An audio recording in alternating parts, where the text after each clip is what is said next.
এবার বিস্ফোরণের ভিডিওকে ঘিরে তুমুল রাজনৈতিক বিতর্ক। ইতিমধ্যে ভাটপাড়া পুরসভার ৯ নম্বর ওয়ার্ডের ৬ নম্বর গলিতে বিস্ফোরণের একটি ভিডিও সামাজিক মাধ্যমে ভাইরাল হয়েছে। তারপর থেকে শুরু হয়েছে রাজনৈতিক মহলে তীব্র উত্তেজনা। সামাজিক মাধ্যমে ছড়িয়ে পড়া ওই ভিডিওকে ঘিরে অভিযোগ পাল্টা অভিযোগ। একদিকে বিষয়টিকে নিয়ে বিজেপি নেতা অর্জুন সিং গুরুতর অভিযোগ তুলেছেন বোমা মজুত রাখা ও পুলিশের ভূমিকা নিয়ে। অপরদিকে ঘটনার তীব্র প্রতিবাদ জানিয়ে তৃণমূল নেতা দেবজ্যোতি ঘোষ অভিযোগ তুলেছে বিজেপির বিরুদ্ধে। গোটা বিষয় নিয়ে নীরব পুলিশ প্রশাসন, তাদের তরফে কোনো প্রতিক্রিয়া মেলেনি। ভাইরাল ভিডিওকে ঘিরে রাজনৈতিক টানাপোড়েন চললেও ঘটনার যথাযথ সত্যতা এখনো পর্যন্ত সামনে আসেনি। এর জেরেই তুঙ্গে শাসক বিরোধী তরজা।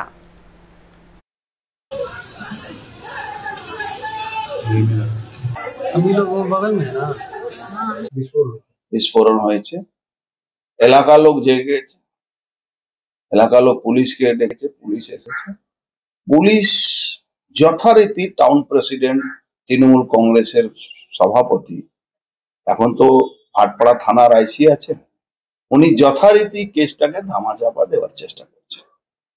অথচ এই বোমটা যদি ব্লাস্ট না হতো, কত বড় ঘটনা ঘটার জন্য এই বোমটা মজুত করা হয়েছিল সেটা তো আমরা কেউ জানি না। এক তদন্ত করে যার বাড়িতে ব্লাস্ট হয়েছে তাকে গ্রেফতার করে তদন্ত করা দরকার ছিল, কিন্তু হয়নি। পুলিশ নিষ্ক্রিয়। বলছি বোমা বিস্ফোরণ হয়েছে এবং ভাইরাল হয়েছে, এইটা এতটা হয়ে গেল, অথচ এলাকার মানুষের কোনো একজন উইটনেস আপনি পাচ্ছেন না। এটার মানে কি?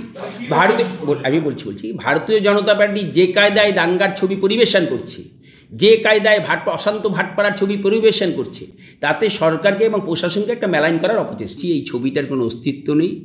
এই ছবিটা টোটালি এআই মাধ্যমে এবং অথচ পুরনো ছবি পরিবেশন করছে মানুষকে বিভ্রান্ত করার জন্য। সেই জন্য এই ছবিকে আমরা কোনো গুরুত্ব দিচ্ছি, কারণ এলাকার মানুষ জানে তো এরকম ঘটনা ঘটেনি। তো এটা মানুষকে তো বিব্রত করার জন্য, মানুষকে আতঙ্কগ্রস্ত করার জন্য এই ছবি পরিবেশন হচ্ছে, প্যানিক তৈরি করার জন্য। যে কায়দায় বাংলায় ওই বিহার ইউপির দাঙ্গার ছবি নিয়ে পরিবেশন করা হয়,